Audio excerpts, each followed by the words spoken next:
Welcome into The Mic is Open. I'm Alan Hoshida. Thank you again for joining me on this ride. If you're listening or if you're watching, however you consume this podcast, I really appreciate it. Well, over the last couple of weeks, it's all been about the San Jose Sharks in my world because we've had the draft, we've had free agency, we've had development camp. So, of course, this episode is going to be very Sharks heavy, and I'm going to bring on my partner in crime from last season on Sharks pre and post, Ted Ramey, Sharks Audio Network. He also does play-by-play for the San Jose Earthquakes, which he's doing a lot more this time of the year. But we are going to dive into all things San Jose Sharks because they've had big things happen. Michael Misa, then they went out and filled out their defensive core with free agency. We had dead camp. We saw these young guys out on the ice for the first time. So we'll talk about all those things. And then at the end, we will wrap it up, as we always do, with dad advice. And for him, he's going to discuss specifically about why he made it a point for his sons to have diverse interests, not just sports, not just arts, all of it. He wanted them to be well-rounded. It's great advice for young dads, young parents out there like myself. So we're going to get right into it and open up the mic. All right, Ted Ramey is with me, my partner in crime on Sharks pre and post. We will be back again. I think I got official word this week. So, hey, yeah, let's go. But as we start, the mic is open because, yes, we're going to be talking about Sharks, of course, today. A lot of stuff has happened, but we have to begin the podcast because it is called The Mic is Open. So, Ted, the mic is open. What do you need to get off your chest, my friend? I got a big problem with people who leave the freshness wrap of food containers on underneath the lid. Like if you get yogurt, Greek yogurt, I'm a Greek yogurt guy. Usually there's the plastic lid and then there's a sub seal of like foil or plastic that you pull off. You'll see it with butter often too. People where I go somewhere and I see that they leave that little plastic thing on, it's like, no, the lid is there for that. That's just doing nothing but getting in the way. You fold it back and you go in and then it comes forward and hits your hand and you got something on your hands. It's just, I don't understand what's wrong with those people. So that's where I'm starting today. Our household is one of those people when it comes to yogurt. It's not with like cottage cheese though. It's very hit or miss. And I'm not the one who opens those containers, so I can't take full responsibility for such things. But I understand. And I think it's like, there's a belief that it makes it more fresh. I don't know. It's not true. I don't know why it's still on there. And ours isn't consistent either in our household. It's like sometimes it's on, sometimes it's not. So we need to pick a side of the aisle on that. Fair enough. Yeah, I just, it's one of those things where when I encounter it, it just makes, especially when it hits my hands, I don't like getting my hands dirty. So, and that's not to say I don't like doing physical things and like working with my hands. I do. I'm just saying I literally don't like it when some like food stuff gets on the back of my hand. I'm like, ugh. So, well, I don't like working with my hands very much. Like I'm digging a ditch right now because I'm going to put some pavers in the backyard. And I've figured out very quickly that I am just not made out for that type of actual man work. Like I'm not man enough to do it, Ted. Have you heard Nathan Bargatze's bit about digging a hole? No. Oh, dude, go listen to it after we're done with this. It's so funny. Yeah. Yeah. Well, I'm digging a hole and it's there right now. It's there, but hopefully we'll have pavers soon. But yeah, Ted, okay, so we had to get into this.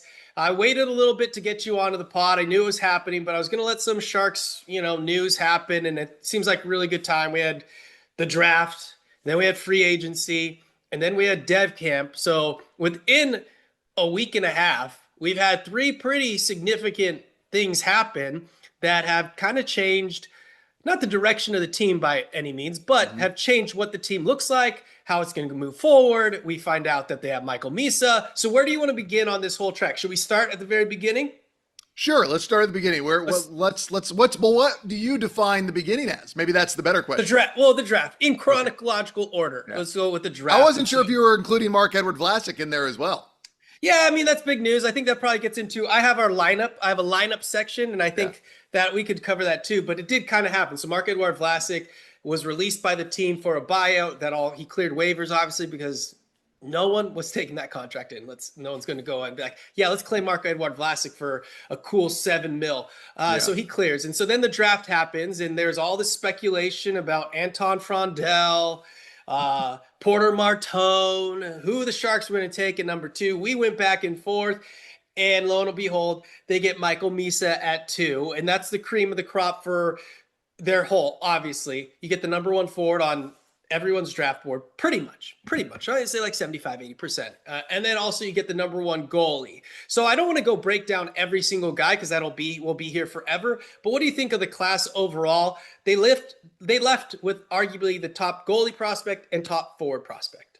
All you have to do is go through everyone's ratings of the Shark from the big publications, ESPN, TSN, Sportsnet, The Athletic, on and on. Everyone's given the Sharks an A or an A+. Michael Misa is a player who has, again, the comparisons that I keep on seeing is Macklin Celebrini, which is really interesting because a year ago, everyone was saying Macklin Celebrini was not Connor Bedard, to which we learned that may be the reverse opinion, that Connor Bedard is not Macklin Celebrini. And now everyone's saying that the explosiveness, the aggression, the head on a swivel aspect of Michael Misa reminds them of Macklin Celebrini. So, when you start with Misa, when you go with the guy who was rated as the number one goalie prospect, when you look at, the highest born Chinese player in the history, or the highest drafted Chinese born player in the history of the NHL draft, when you start looking at a Cole McKinney, when you start looking at some of the other players they drafted, it's hard not to get excited. And I think that just speaks to the way that Mike Greer and Chris Morehouse and Scott Fitzgerald and that entire group, the way they've really situated themselves to be in a really good position to where they're identifying the types of players that they want. And the other thing, Alan, I'm sure you noticed it too, because we were there, during camp interviewing players. They're all great dudes. Eric Polkamp, Teddy Mutrin, Michael Misa, all these guys, even some of the guys who've been there for a while, like a Polkamp or Quentin Musty, I know you got to talk to. They just all seem like real character dudes. Like that, I know that's not... It's such an easy answer to be like, oh, well, he's a nice guy. It's like, well, yeah, I'd probably be nice too if I was about to be a pro athlete.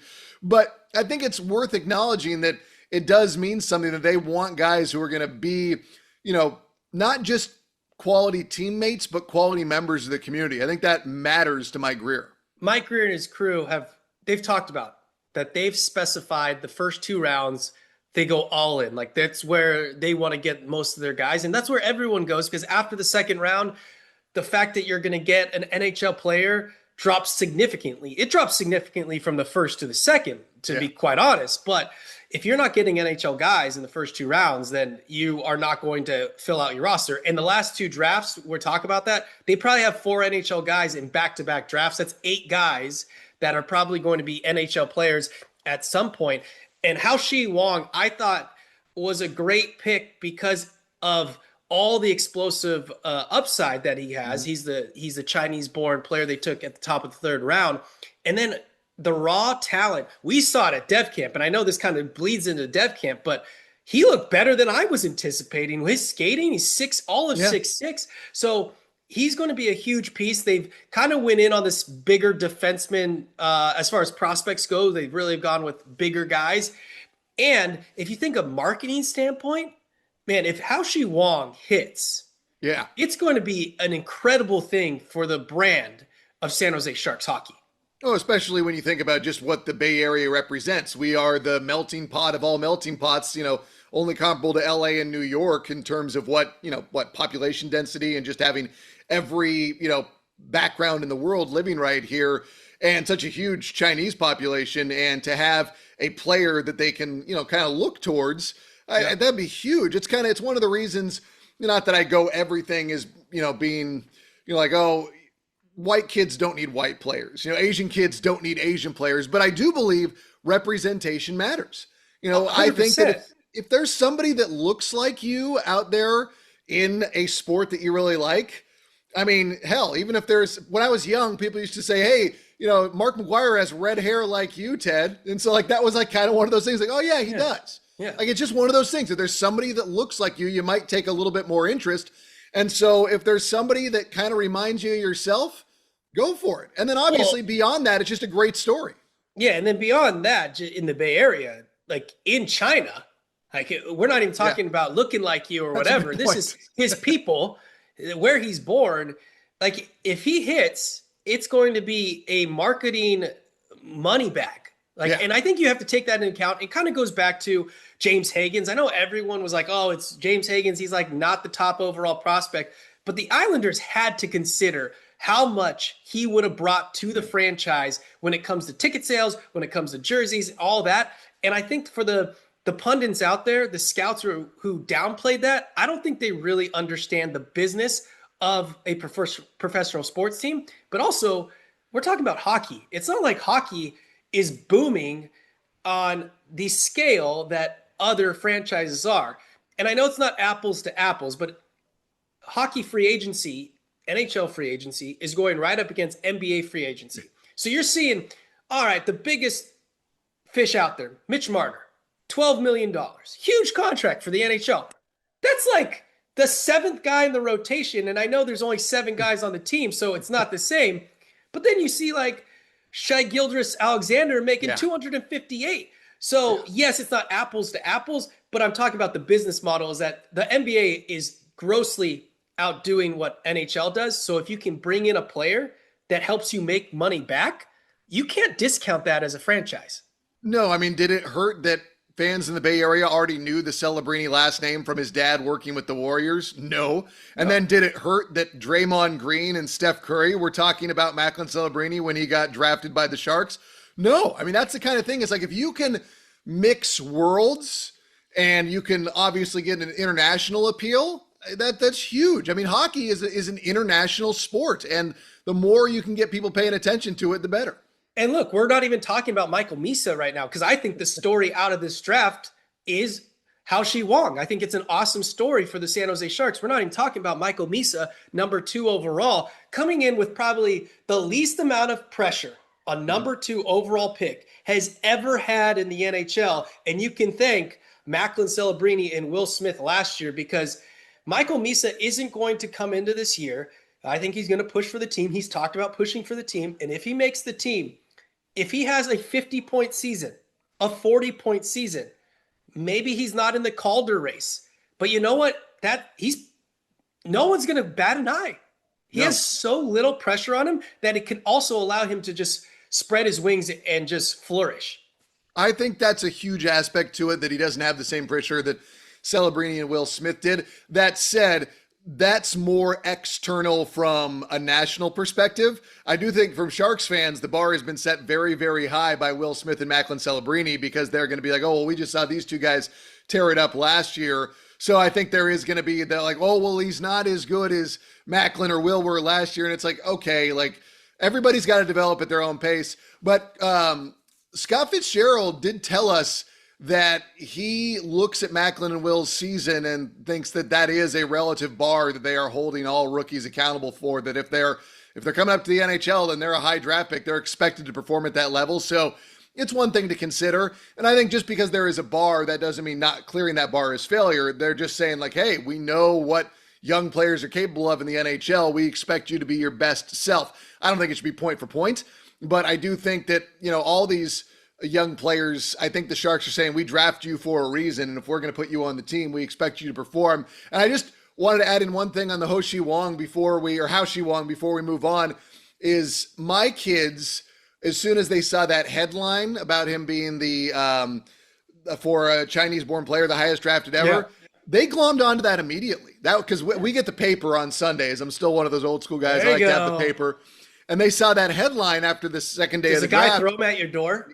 Yeah, no, they throw them towards, but my kids immediately glommed onto that. And you saw they were down with me at training camp. They were excited to see him, and they were there at the prospect scrimmage just because of that headline. So, they're 11-9, but they're aware of what, relative gravity a headline like that has. So they were excited to pay attention to him as well. So it's just one of those things where they see that, they're like, oh, that's unique. I'm going to pay attention to that storyline. Yeah, he's 6'6" too. Like when you're thinking of a player coming from China, 6'6", 220 at 17 years old is probably not what you're thinking about. So we had the draft. Good haul. Everyone unanimously across the league thinks it's a great haul. Then you get into free agency. Day 1, also day 1 of dev camp. Everyone's feeling good. And it was not the first day that I believe us covering the team, the fans thought, and I also don't think, just by judging around kind of development camp, people with this organization, it was not the first day they envisioned either. I don't know if it was as impactful as they had hoped. But I also think that they were very aware of the reality in the NHL, and that is that 31 teams are trying to get better. Yeah. And right now it's kind of Florida and everyone else. And I think the Sharks are still at a point to where they're not viewed as being a place to go and win. Guys want to go and win. And when we look at it from that vein, it was very brutally honest of Mike Grier to say, guys, want to win. And he was saying that that's not happening yet in San Jose. But I also know that Mike Grier is smart enough that he's going to use that as a challenging reference point to his guys to say, hey, you know what? Mac, William, Will, Michael, Shaq, Quentin, Sam, we go down the list of all these young stars. Igor, if you want guys to want to come here, you got to prove that they're not just going to be viewed as guys who are signing for money, that they're coming here to win. So even though it was not as exciting or as splashy as maybe we had hoped, I do think there is the idea that these guys realize that the onus is going to be on them to take the next step as a franchise, that they're going to have to show that even without the splashy signings, that they're going to have to get this team, from around 20 wins, which is what we've seen for the last couple of years, unfortunately, to being closer to that bubble team. Now, will it happen this year? I don't know. Could it? Certainly. Yeah. Will it? I don't know, because there's so many things that happen over the course of an NHL season. I do think that with Yaroslav Askarov as the likely number one, I do think that there is a big, chance for what happens there for him to really help the Sharks.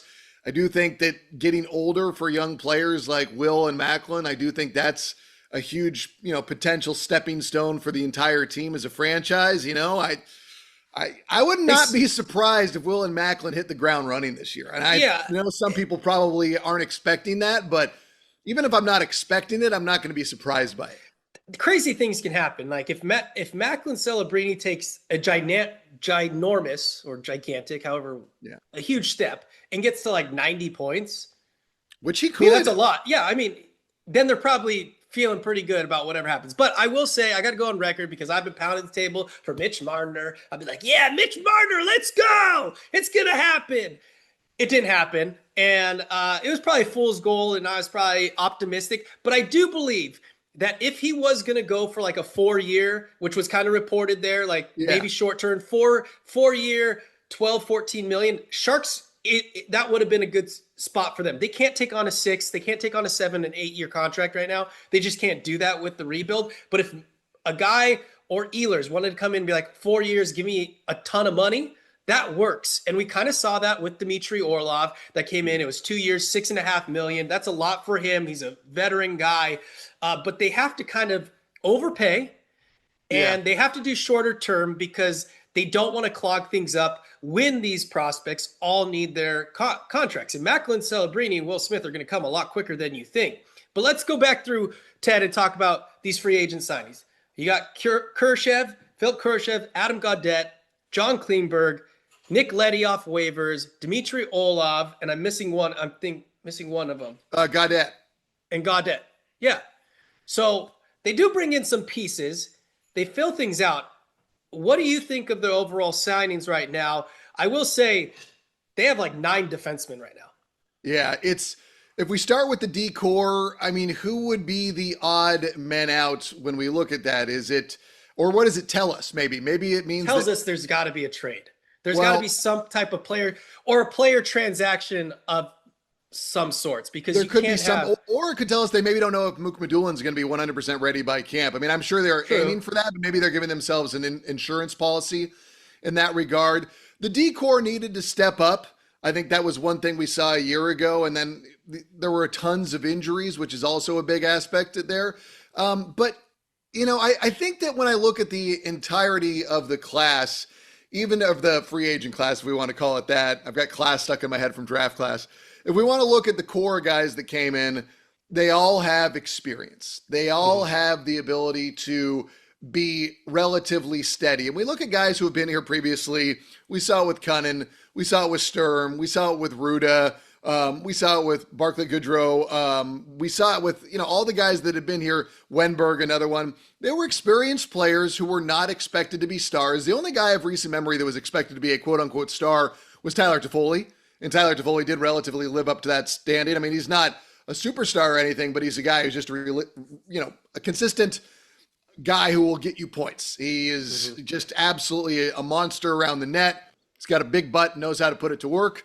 But these guys that they signed were not expected, I don't think, to be game changers.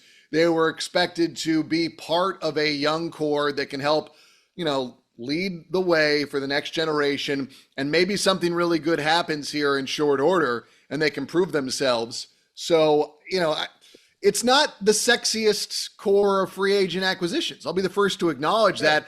But again, you're getting veteran, experienced players. There's a couple of which have a high upside. And if you put that in conjunction with the young talent that's here, things can change rather rapidly. I mean, you look last year, a big season from William Eklund. He had a big jump.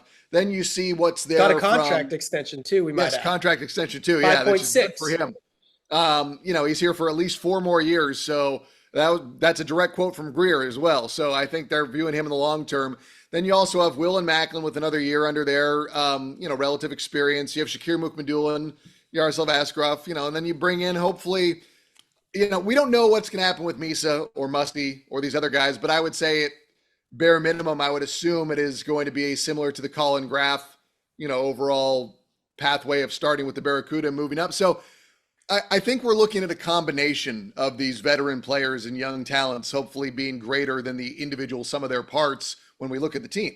Well, defensively, they added about 2,000 games of experience. Orlov, Klingberg, and Nick Leddy, and you have some championship pedigree there as well. And for Orlov and Shakir Mukmadulin, I think if they come healthy, that's a good matchup. I think that, Orlov is a veteran. He could show Shakir how to kind of do things in his own native language, which I think helps. And Orlov's a little bit smaller guy. So everything kind of works with those guys. And then Klingberg, a little more offensive, maybe a Jake Wallman light, maybe more because, he's a little bit older, but maybe a similar situation where Greer believes that they could flip him because he did only sign a 1-year deal. So that's not going to that you can't be shy about that. Like if you sign a 1-year deal, what you're going to be getting into, right? And so Nick Leddy was a waiver ad, and he didn't have the greatest year last year, but he could still be a useful piece. The only problem is here, I believe Sam Dickinson has to be on the San Jose Sharks, not just for the 10-9 games before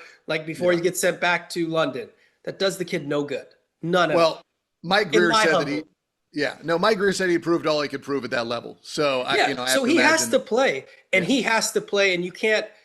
That's the only thing about this is if you have guys, you have to have Sam Dickinson play. And I know the Sharks are smart enough. Todd Marchand and his group, they're smart enough on the development side that they know that he has to play. I just look at right now, you have 9 guys. You have Vinny Desharnais. You have Jack Thompson that's also there. I like Jack Thompson a lot last year. Yeah, you got Hank Thrun. You have Ferraro, whose name's been out there. So I just think something has to go. You got Lily. Because then things are going to kind of shake out the way you did, especially if you look at the Vlasic release, it was because you wanted to free up a roster spot, right? That's what it comes down to. So you don't want to have a plethora of defensemen that just are going to be sitting there because you can't do anything about it at that point either. But Kurashev is an interesting piece up front. I still believe they're probably a top 6 forward away to being a much better team this year than they were last year. I know there was some smoke around Granlund bringing him back, but that would have been funny in the sense of you offered him 5 and now he's going to ask for 7. Are you going to eat the extra $2 million when you could have signed him last offseason for 3 for 5 probably? You just can't do that. But if it's Misa, if Chernyshov, they need something there. And so let's get into the lineup just for the sake of this exercise. This is what I have on this handy dandy bill that I'm not going to pay. I don't pay bills. Whatever. 4th of July, I'm all against it. No, I'm just kidding, guys. Just kidding. Just here. Here's my bill. All right, so my top line going into the season is Excelli and Toph. The Sharks version of the 70s line. I know it's faux pas. We're not supposed to talk about that, but it is what it is. All right? And then I have a big question mark, Misa or question mark with Wenberg and Chernyshov. That's my second line because I think they're going to give Wenberg the second line designation just because it takes a little bit off of Will Smith. Will Smith is my third line center with Gaudette and Graf. I think it insulates him with Graf doing a lot of two-way game and things like that. It gives him some skill. Yeah. You also can't give Will Smith guys who can't put the puck in the net. You have to give him talented forwards. Continue. Right? Yeah. Okay, you could change this on me too. And then I got fourth line is Grundy, Deli, and Goodrow. Deli and Goodrow can flip center, wing, whatever you want to do it. So that's the forward group. The defense is too much of a mess right now. I can't do it. Yeah. No. And then obviously you have Askarov, and then we didn't have Nedeljkovic. We didn't talk about him. Great. I think it's a good tandem. I think it's a solid tandem that they got. Headers. Yeah, they got it, and he's from Ohio, right? Contrary to what his name would indicate, he's from Ohio. I mean, the one thing I would wonder is, do we think they're going to put that sort of defensive responsibility of Will Smith of being the third line center? Because I don't have that many qualms with what you've stated up to this point. That's the one that comes up where I'm like, oof. Well, what if it's just because of like semantics? Wenberg probably really is the third C. Yeah. And he might get those defensive, matchups, but on the release that they put out, maybe it's just for like, hey, we're not going to, I don't know. But I could be totally wrong because like you said, last year they started the year with Macklin Celebrini, Will Smith, let it fly in 1 and 2. So to your point, you might be onto something there. Yeah, I may, or I might not. And then, what happens if Michael Misa starts up with the team? That changes things as well. So it is hard to try and figure out where all these guys are going to be. And I've been thinking about this a lot. I just, the one thing I would look at is that if vibes were so good a year ago with Toffoli, Macklin, and Will together, is there a sense that, to your point about, why get caught up in semantics, you want to win games and show that you're proving things for the next level? Is it worth keeping that line together if they feel that it leads to team-wide success overall, or at least maybe get the ground running, and then after, a few games, they can maybe try Smith at center again? I know that some people say it's like, well, once a guy moves back in, moves out, it's hard to move him back in. And I'm like, prove that. You know how many guys I've seen shift around at positions throughout their careers? It's like, Bryce Huddle does it within the game. Yeah. Like Tomas Hertl, look back at the start of his time with the San Jose Sharks. Like Pavelski look at did Pavelski. It. Did it all the time. It's like, I don't buy that at all. I think it's an easy talking point to try and talk about why a team shouldn't do this or should do X, Y, or Z. I just kind of get caught up of like, I don't know, guys, like put together the lineup that you think can get the most goals and be the most cohesive out there to help you win games. Because last year, the Sharks' biggest problem was scoring goals. And we can talk about the defensive issues as well and some of the goaltending issues. And when you're around 20 wins, Al, you might notice there are a few issues out there. Mike Greer said it. We need everything. But to your point, I think the biggest question mark, yes, selecting Michael Misa, I believe we're on the same page, was the correct pick because his ceiling is extremely high. His floor is, I think, higher as well. But it brings up a huge organizational question. Who is your number 2 center? Like that is the biggest question you're going to have from the San Jose Sharks moving forward. Macklin Celebrini's 1. Is it Will Smith or Michael Misa? So to your point, I think that's got to be the question that has to be answered the year that Michael Misa plays in the NHL.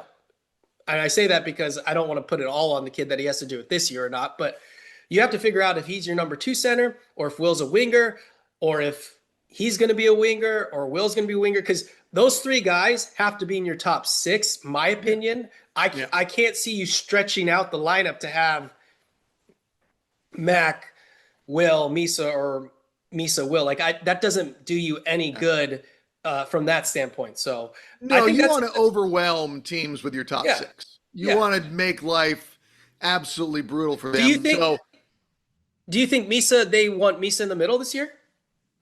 Because I don't know. Like we just saw him at development camp, and obviously he's going to play center at development camp. But let's flash back to a year ago. What were we saying about Will Smith? He was going to be the center, right? And he got moved out to wing.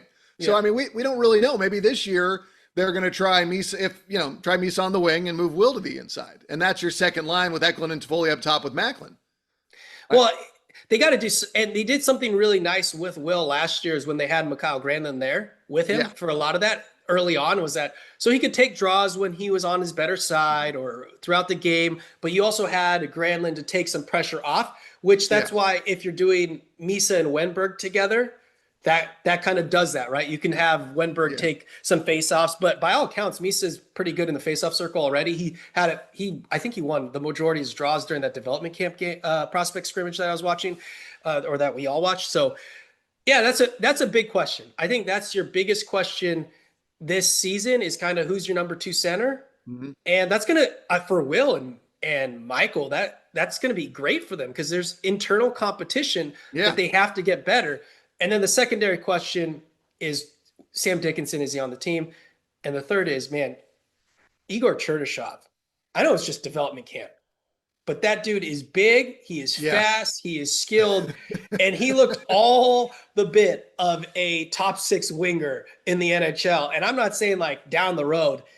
I thought he was maybe their best forward at camp this week. He looked pretty studly and he looked impactful every time he was on the puck. I mean, that's the thing is just like you watch him, you're like, oh, he's very, very comfortable out there. He is not, there's no hesitation in his game. And that's one of the things that even with Michael Misa, I could see a few times there was a little bit of hesitation during dev camp, whereas Chernyshov was consistently just going through and pulling the trigger and looked very, very confident. And with, listen, I'm not giving this any sort of judgment on Michael Misa, by the way. I think that, it's been an incredible week for him. He's been going through everything. And just, I'm sure there's probably an element of being a little bit tired for him as well, just because he's had to deal with so much. But I do think that Cherny looks like a player. There were a lot of guys in that camp. I liked Quentin Musty, what he had to offer. I think it's just very, very exciting for what happens next for San Jose. Let's say that let's talk about next February, and let's say that Misa and Musty and Chernyshov are all up with the Sharks. What is that?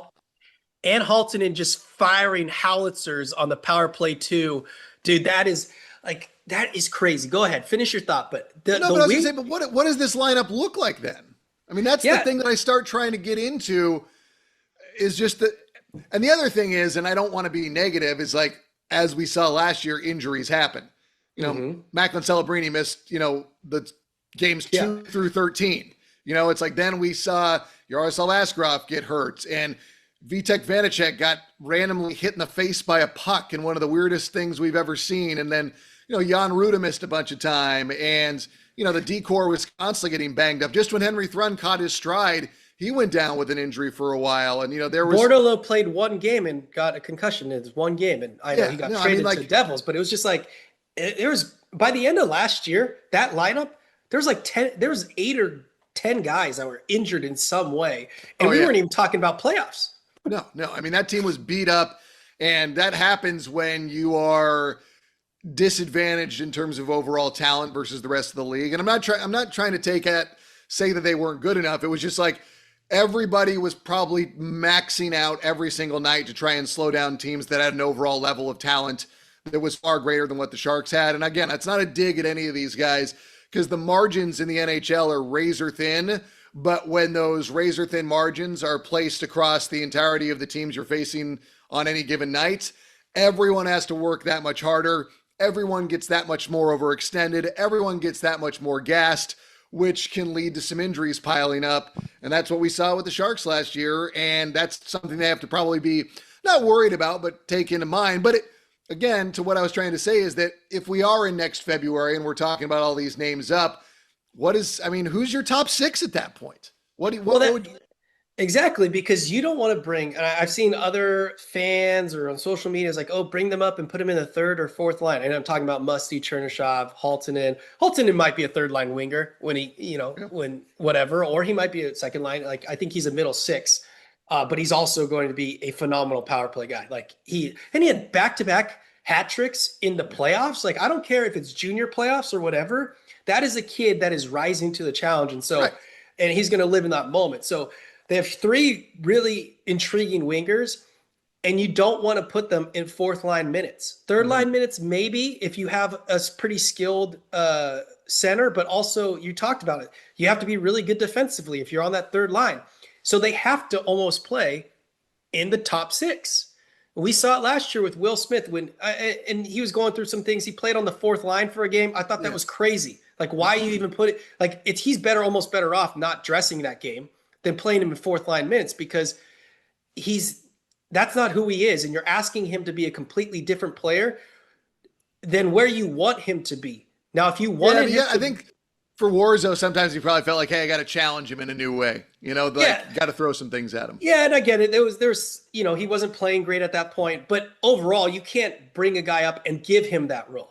No. And like night after night after night, it has to be more of something where you're challenging a guy. You want to send a little bit of a message or something like that. But it does you no good to bring up a Quentin Musty, Chernyshov, or Haltonen, McKinney down the line. Well, McKinney actually is a good pick, and he might be a 3rd or 4th line center, and that might be really good for them. That was he'll be at Michigan next year, though. Yeah. But anyways, down the line, you want to put these guys in positions where they're going to succeed. Like we saw with Luca Cagnoni coming up last year. He ran the power play when he came up. That's what you want him to do. Let's see if he could do it. And that's because the San Jose Sharks are not in the position right now to really push, oh, I can't lose this game. That was a terrible way of saying that, but they can't. It doesn't matter if they're going to lose the game if they can overall develop all their guys at that point. Yeah. So I think that's what you have to look at. And like you said, like if all these guys are coming up, if they put up 20 goals, 30 goals is a lot, but 20 goals in the AHL and you're bringing them up in February, you have to have room for them. You got to put them somewhere. And so, I think we're getting, if we get to that point this year, I'm just bring them all up. Let's go, baby. I am not going to be surprised, though, if we are in January, February, March, April, talking about Quentin Musty and Igor Chernyshov and Michael Misa and Sam Dickinson. And I'm already forgetting names. Kasper Haltonen. Like, we're going to be talking. We haven't talked about Beasted. Beasted is their number 2. Looks like a beast. Like, the thing is, the Sharks maybe this year is not their year. It could be if these guys develop, they have career years, and if Macklin doesn't. Can I be lazy for a second? In 2009, no one had the Giants being kind of close to being a bubble team until the final few weeks of the season, and then in 2010 they won a World Series on the strength of their young talent that was ready to come up. Lincecum, Kame, Bumgarner, Buster Posey. Those guys suddenly helped them make that huge leap. Just like the Warriors, after what we saw from them, in 2012, and then 2013, they lost to the Spurs in the playoffs, the team that went on to win the championship and beat the Heat in the Classic Series. But, when you have top-level talent like the Giants did then, like the Warriors did then, like we feel the Sharks do now, that evolution happens really, really quickly. Well, and they don't like to lose. They've never lost in their careers. They don't know what it's like to lose. They're bringing in guys who just won Memorial Cups. That's the thing. What I was getting to is, like, next year, why they're only signing guys to 1 or 2 year contracts, to your point, is next year Musty, Chernyshov, Haltonen are going to be planned to be on the NHL roster. Yeah. And so you have to have the spots for them. You can't sign these longer term deals and block those guys. And if they come up next year and they're ready to go, boy, this team is going to quickly start catching a lot of teams by surprise, because they're going to have a ton of firepower 1 through 9 forward group, and their defensive group is going to figure it out. Like you saw it with the Oilers, just score 5 goals a game. It doesn't really matter how many you put in. And you have Askarov back there, so it doesn't matter. He's going to be shutting the door on everything this way and that, pumping some iron with the net. So I think the Sharks are going to be in a good spot. I think it's going to be a lot of fun again. And I think they're going to improve. I think we're going to see more wins. We saw it last year, off season. We were super optimistic. There's no reason why not to be. Before we go, though, we're going to put a little cap on the Sharks. We will bring back Ted onto the Mic is Open. We're with Ted Ramey, Sharks Audio Network, San Jose Earthquake play-by-play, analyst with me. So if you don't know Ted, find Ted. We'll put up a little bug with all his goodness right there. But before we go, because another part of this podcast is I don't want to just talk about Sharks. I don't want to just talk about what we do professionally. I want to talk about our other job, being a dad. Mm-hmm. And I think you do a great job with your kids about diversifying their interests. They like sports. They also tickle the ivories. So how would you describe, or your advice to new dads like me, my kids are 3 and 1, to make sure that they do have a diverse amount of interests? And why was that important to you and your wife? I think that for us is like, you just don't want to have one outlook on what life is for kids, right? Like when I was a kid, people used to always ask me if I wanted to be like my dad, who was a broadcaster. And I almost got offended by it because I was like, well, I'm my own person. I can do other things beyond this. And then I became an adult or, got older and I was like, oh, wait, no, that is much better than almost anything I could be doing. Maybe I should pursue that. But I think it's like you want to develop well-rounded humans. And I know that that is a very cop-out answer, but I also think that when you're looking at things from the viewpoint of being a parent is you want for your kids maybe what you didn't realize till later. Like I took piano lessons and I fought it hardcore. And I also later played trumpet and trombone and tuba. But it wasn't until I got into my late teen years that I really took a heavy interest in music and taught myself guitar and bass and pedal steel and, all sorts of stuff like that. And I really was able to kind of recognize how much I loved it. It's like sports and music are my two great passions in life. And those are the two things that I've, made decisions around my entire life. Like my wife and I proposed to her on the way to go see U2 at the Rose Bowl. So, it's a big part of my life with my wife. But I think that, you try to expose your kids to stuff to have them recognize that there's a very, very big world out there. Like my wife, she works in the animal shelter world, and she had a background in veterinary medicine as a registered veterinary technician. And now she works in shelter management. And so the kids get to see that part of the world as well. And they get to see, tossing around medical terminology in our household is not unusual because they hear my wife use those phrases when she's on phone calls and things. Like they know how to pronounce medications because they hear it. They don't stumble through it. They're like, oh, diazepam or something like that. But again, it's just, you want to expose your kids to as much as possible because it's a big, big world out there. If, my dad, he didn't try and discourage my brother and I from going into broadcasting because my brother's a broadcaster as well. He just always was trying to make us aware of how crazy of an industry it was. But at the same time, we were with him, at games and practices and broadcasts. Like you saw, my kids were with me, at Dev Camp for the 2 practice days this week. And they come to my games and stuff and they're getting exposed to it. And we go and visit my wife at her work and we take them to go see concerts. We take them to places. It's just, it's a big world. Like why limit yourself to one small aspect of it? There's more to life than sports. There's more to life than music. There's more to life than movies and video games. And while all these things are cool, right? Like all these things are great, but it's like you want them to have as many options available to them as possible. Well, I think also like if you just raise a mini you, right, down the road, if you're like 10 years or you're getting there, 18 years old, 20 years old, and they just are a mirror image of you. I think for some parents, that's great. That's what they aim to have. Yeah. But I think for me personally, and kind of to your point, is like I want them to find themselves. And if I only see myself in you, then I don't feel like I've done enough to allow you to feel like you could be something else. Yeah. Could be someone else or have other interests. Yes, I want to see myself in you, obviously. And there's no way around it because they're your parents, right? Like that's just going to happen. But I don't want to look in 18 years for me, because that's where we're at, and be like, oh, that's exactly who I was. And I'm not going to, because the great thing about, I'm raising my kids in San Francisco, which is going to be a huge culture difference than raising your kid in Gilroy. And not that raising your kid in Gilroy wasn't great, but I just want them to be similar to me. Because I think, I did musical theater growing up. I played sports. Mm-hmm. I did a lot of different things. I appreciate the arts and I appreciate the hardness of athletics. But I want them to feel like they don't have to be that. They could do whatever they want to do. If they grow up to be a doctor, a lawyer, or they just grow up to be like, they want to do animal shelter. They want to do humanitarian stuff. Like, go and do that. I just don't want them to be exactly who I see in the mirror, because then I don't think I did my job the way that I want to do it as a parent.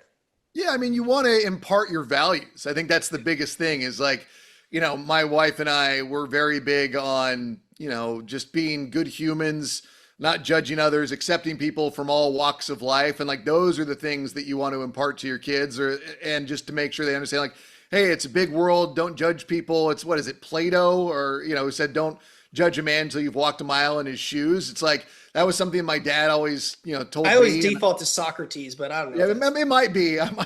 My great philosopher knowledge is a little bit limited, but it's like, you want to, make them to be just, good humans who recognize that we're all in this together. It doesn't really gain you anything to think that you're better than other people. And you should probably view the world as how you can be part of a solution rather than part of a problem, or just viewing other people's as being a problem, whereas you're the right answer. Like, I make no claim that my way of life is the correct way of doing things. I just think it's what works for me and my wife and my family, and we're trying to raise good humans. I'm sure there are people out there who would look at us and say, oh, you're doing everything wrong. And, sure, they could be right. They're probably not. I don't think we're doing anything wrong. But not everything. Not everything. I mean 6 out of 10. The bills get paid. I'm not writing lineups in my bills and throwing them in the trash like some people. But, need this? Get this out of here. Who needs anything? But that's the point. Just made it to a box. Yeah, right. That's we'll give you credit for 2 points, not a 3-pointer. I can't see the line here. But no, just you want the best life possible for your kids. And I think that, even if you do want your kids to be like you, because we grew into who we are as people because we like ourselves, like that's a big part of it. But like, I do a lot of the cooking at home, and it was something that I was never really interested when I was younger. It wasn't until I got older and I was like, oh, I want to learn more about this. My younger kid, Desmond, he's super interested in it now. And thankfully I have a buddy who's a head chef at a very popular restaurant. And he's like, oh yeah, he's like, you can bring him back here and see what the restaurant life is like. And, he'll see what that is like. Which our industry is crazy.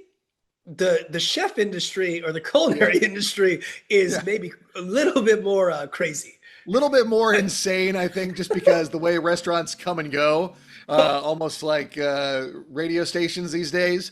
Yeah. But yeah, it's, I think that's just like, it's like if they have an interest in something, foster it, see what they're into. And that's all the other thing that's cool about now with an 11-year-old that's going to be 12 around Halloween, and currently a 9-year-old that's going to be 10, just after the new year. It's like you're getting to see more and more of what they are and what they're interested in. And it's also funny that some of the things that you see kids do that they don't know what they do. Like, I don't think I'm breaking any news. My family, we're not religious. We live a secular life. But my oldest kid watches highlights of soccer players, and he sees them do this. And he did that after a half one time where he made it with a big save. And I was like, he has no idea what that means. Yeah, no clue. Just point up to this guy. I was like, he doesn't know why they do that. He just sees them do that. And then another good one is we were at a funeral one time, and there was a manger scene, the Jesus manger scene set up. Yeah. It was right after Christmas. And this was years ago. And my younger guy, Desmond, he goes, why do they have a manger scene set up here? Christmas was a month ago. And we're like, shh. That's so loud. Like, jeez. Yeah. Kids say crazy things. That's Christmas thing. They see the manger scene. That's Christmas. They don't know. Yeah. I'm sorry. All right, we might have to fill them in a little bit more on the backstory there. But it was like, it's like some of those things where it's like, oh, okay, like you see them do these things, you realize like it's cute and it's funny, but you're like, okay, you got to fill them in more on that because they are relatively within the confines of the world that you've created for them. And so you have to explain things. And it's like, okay, so like we're going to have to explain a little bit more of the backstory of Christianity and specifically Catholicism. And then again, explain to the older guy of like why athletes do that. So to your point, those moments where you realize like, I don't think that I failed them or anything, but it's like they see these things and they don't know the bigger story because it's not something that we're usually talking about. Well, like to your point, like I grew up in a Catholic family. Went to First Communion, all those things. And I'm not very religious anymore, but I went through those things. So I kind of understand those things. And it's just one of those things where you just, more down you go in life, it's just something else that you have knowledge of. And so, I don't know. I'm sure those are going to come up. Mine are 3 and 1. So I don't have to really worry about that quite yet. But from the first point, I think we need to do a Music Man TED segment next year where you just do like every 10 games or so. We just put you up there on a guitar and you just, we write a little like 30-second jingle or something about how those 10 games went. Or I think that's a great segment. I think we should look into it because we can't, But you'd have to write the whole song because we'll get into that. Because oh, dude, I could trust me. I'm a hack musician. Trust me. Yeah, I can write songs about the sharks. Music Man Ted, I think we should look into this. I think this is a good idea. This is a good way to wrap up this this first installment of our Mike is Open enjoyment, because we're going to come back. We're going to talk about the industry a little bit when we bring you back, but I just want to get through some shark stuff. Always, every episode, we're going to have some dad advice or some dad life stuff. So great to have you on, Ted. I appreciate you, taking the time to enjoy this random world that we live in. Hey, man, there's no other point but to enjoy it. And, the fun part about that, Al, is this enjoyment is I've known you for a year now. I feel like I've known you much, much longer, and you haven't complained about me texting you at 1 a.m. So I feel it's been a good year up to this point. Hopefully we'll have more Sharks wins to talk about in the future. At least 23, baby. That's all we're looking for. No, that's not all we're looking for. We're looking for a big push. All right, guys. Mike is Open is closed up. Mike is no longer open. Turn it off, and let's hit the theme music.